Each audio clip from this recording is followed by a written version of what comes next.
a grassroots lobby group within the Labor Party of supporters and Labor Party members, and we just push for stronger environment policies within the Labor Party.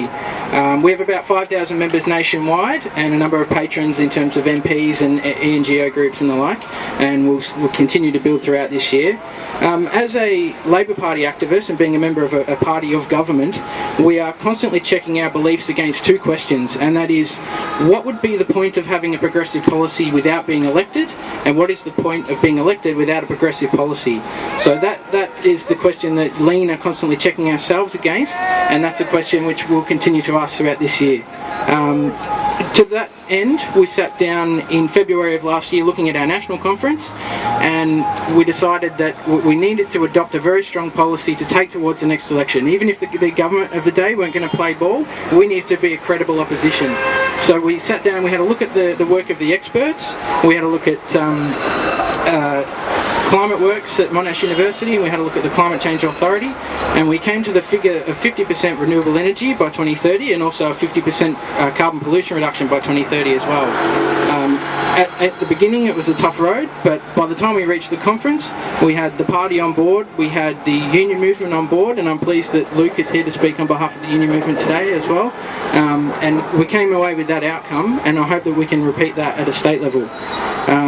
Now that we're past Paris and we've got a global target of hopefully preventing global temperature rise to 2 degrees Celsius or less, we hope that we can find a way to get there. So we'll continue to ask the experts, how do we get there? And you guys have paid attention to this issue for a long time, and I want to ask you, is the way to a 2% temperature rise globally coal-fired power? No! Is it unconventional gas and fracking? No!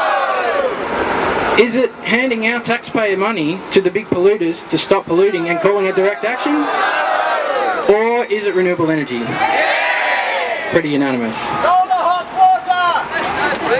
So another problem that we have in this area is that this is a problem that's been the best part of a century in the making, and it's also going to take the best part of a century to try and fix that.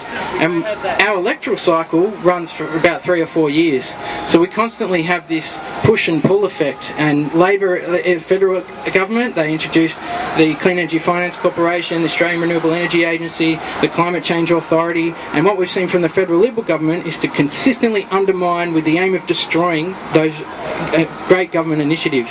So I'm pleased that the Liberals have, through David, shown an interest here today as well. I'm curious about the sudden conversion on the road to Damascus, but hopefully we'll hear a little bit more about that from them in future. But that's what we need. We need this bipartisanship, and we all need to, in our different ways, work together to reach this target. And I'm pleased as well with the minority reports on the inquiry into unconventional gas at the position taken by Labor MPs Harriet Shing and Sean Lean. Pleased as Lean to share a name with Lean, actually. They've called for an outright ban on coal seam gas and unconventional gas in Victoria, and the messages that we're receiving from the Cabinet, from the caucus, from the Minister Lily D'Ambrosio is that that's the aim. And I'm glad that you guys are here today to really push that along, and I can assure you that Lean are taking that on board and we'll be pushing it along too, absolutely.